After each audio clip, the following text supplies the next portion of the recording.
Well, the agency started 2014. It was mostly established around David Reynolds, so I built the agency really to support David as a management company. And at that time, David was struggling, coming in and out of a driving contract.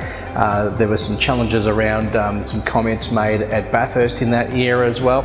So it was a challenging time for Dave, and it really gave the agency a chance to go through all the motions and develop a template around what the driver's needs are. So one of the most important things we did was we built a sponsorship platform around David, all starting from scratch. At that time, there may have been actually no sponsorships at all. Dave didn't have any endorsements, although his teammates did, so Dave certainly admired that and was reaching out to have that kind of endorsement from sponsors. So we set a plan, and we look at that now 4 years later, and Dave has probably 8 or 9 personal sponsors and enough endorsements to probably surpass what his previous employment contract was. So there are other things as well that we do as a management company beyond sponsorship.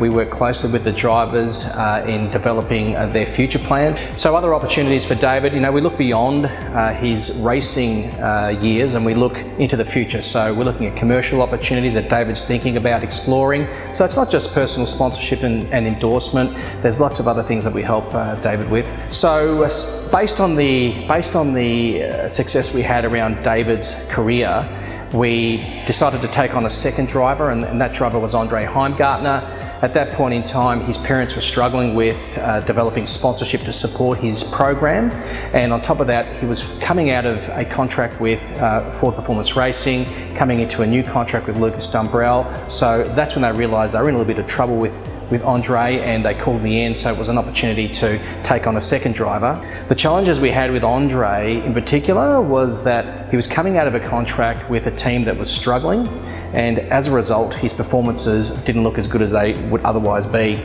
So you could say as a driver or as an athlete the stocks dropped. So at the end of that season in 2016 we decided to move things sideways and flip the whole situation for Andre, and the decision was made to put him into Porsche Carrera Cup, and it was one of the best things we did. Carrera Cup was really good for Andre because it gave him the chance to show the industry that he really is a world-class driver. We started immediately with a pole position and wins in Adelaide, and then from then on we built his sponsorships. We worked really hard with his public relations and his media. We constantly had him in front of people's minds. We worked very hard on digital media in particular. We travelled overseas, we had success in China, and then we left ourselves an opportunity to compete at Bathurst and in the Enduros by not actually accepting any co-driving opportunities, rather we held back. The opportunity came up when one of the drivers for Brad Jones Racing had an injury. Andre was the only driver that was probably left, so coincidentally we had the chance to race at Bathurst. Andre did a fantastic job at Bathurst. We then went to China the following week. We had more success, and so we were asked to come back to the Gold Coast by Brad Jones Racing, and that's when Andre did his job. He absolutely killed them. Soon after, the phone was ringing. Over a period of a few weeks we had negotiations going on with supercar teams, and by November Andre Heimgartner had returned to V8 Supercars. With Chelsea Angelo, the opportunity is incredible. She got lost in the mix of women needing to be seen in motorsport. I saw an opportunity and felt that Chelsea could be the next Australian woman in a modern V8 supercar. So with Chelsea's program, we're going to be working around sponsorship, we're going to be working around PR, fitness and conditioning, mentoring and media training, and in particular her driving. So the decision was made to try and find a level of participation this year that would not extend her too far, be in line, let's say, with her development path, which has been perfect. So she'll race in GT3 Cup Challenge. We had good sponsors come on board, and she's got a fully funded drive. With the Accelerate program, the junior development program, the opportunity presented itself based around the success we had with Andre and David Reynolds. So the idea was, well, how can we bring young drivers into the program? We were getting constant approaches from parents saying, look, we need help, we think our kids got talent, but we're lost.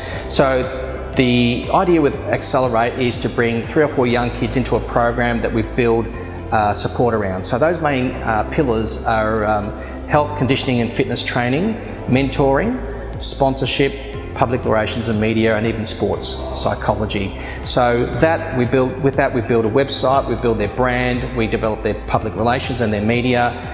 This year, two of the boys will race in Toyota 86. One of the guys will race in Porsche GT3 with Chelsea Angelo, and those drivers are Cooper Murray, Zane Morse and Jalen Robothan.